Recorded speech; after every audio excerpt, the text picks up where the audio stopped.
Hi guys, welcome back to my channel. If you haven't seen me for a while, it's because I have been swamped with theater stuff. In my mind, that's a good thing. If you didn't see my most recent last video, I'm currently in production for Footloose and well, actually in rehearsal, and the production starts November 10th. So it's just around the corner. And I have a solo this time, so yay. But anyways, originally I started this channel because I am very into ghosts. I have been interacting with them all of my life, and this particular story is from when I lived in San Antonio, Texas. I'm sorry, I just pet my dog and I'm actually allergic to short hair, so my arm's itch.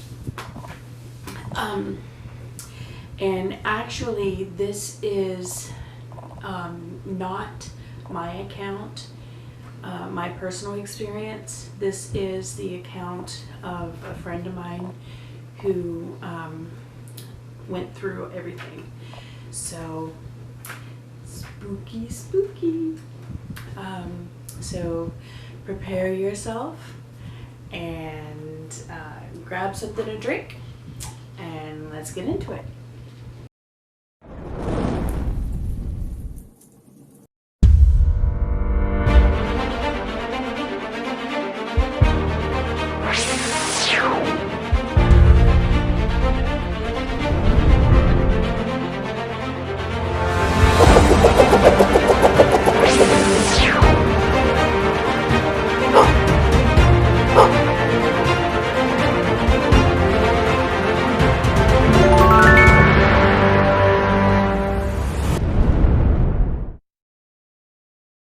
Now, centuries ago, in the 1700s, there was a group of Indians, Native Americans, known as the Lipan Apaches. They were in Boerne, Texas, or Bexar County, rather, and they were there until the 1800s when the Comanches kind of ran them out of town. And then the actual town started flourishing as a farming town in the 1820s, 1830s. And that is Helotes, Texas. Now, I say Helotes, a lot of people say Helotes. It might be pronounced wrong, but I'm from Ohio, and where I come from, it's Helotes. So, now it was said to be Spanish for corn, or ear of corn, or maize, or something like that. And then somebody came along and said, no, it's a derivative of a Native American word, but they didn't know what the Native American word was. So how the town came to be is kind of up in the air, but now it is very popular as a farming community. They have a couple cowboy ranches, popular in Texas, but several of them are in that area. When I lived there in the mid-1990s, the first job I had in Texas was in Helotes, Texas, because we moved to San Antonio and they were hiring entertainment staff. And this was called the Shooting Star Ranch. It's under different management now, but the Shooting Star Ranch was a dinner theater of types. We had a saloon, which we sold beer and root beer, sarsaparilla. and I was one of the saloon girls. We had, there was a little skit that went on with cowboys and their horses and being run out of town, and the typical gunfight there and everything. And then the dinner was a cowboy style fare, and then they had a cowboy band play. Now they have revolutionized what that is. They've come so far now. It's a popular wedding venue, I understand. I haven't been back to San Antonio since I moved away in 97, 98. So, but anyways, that's all background for the ghost story. Now, one of my friends was a cowboy at the Shooting Star Ranch, and we had just opened this. It was actually in the process of opening when me and my brother applied.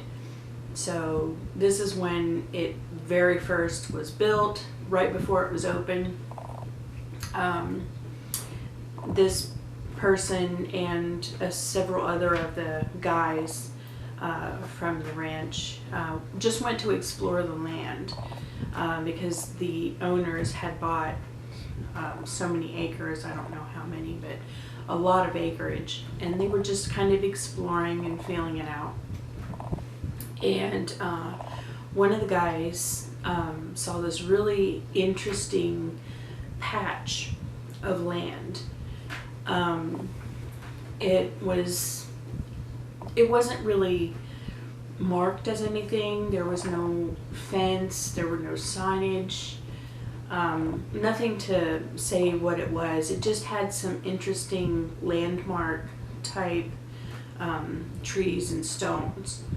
And my friend stepped into a certain area, and he said all of a sudden he just became numb, and the sound around him felt like it was like dead still. You know how like at night all your electronics are off and you just sit in your bed in the dark, and there's this heaviness sometimes of no sound. And he looked around, and he looked towards this tree, and he had seen a Native American hanging there, and another one sprawled across a rock, and he was bleeding. I don't remember whether he said he was bleeding due to a gunshot wound or an arrow or anything like that. He just remembers he saw an Indian bleeding on this rock and another one hanging from the tree. And he got yanked out of the situation by the guys that were with him, and they told him, they're like, dude, we were calling your name, you were just in this trance. And he looked back, and then of course there was nobody there. There was no dead bodies, nothing. And he was like, you guys didn't see that? It was horrible. It was just horrifying. There was this guy on the rock just bleeding, and there was a guy hanging in the tree, and they were both dressed like Indians. And they were like, no, you were just standing there motionless.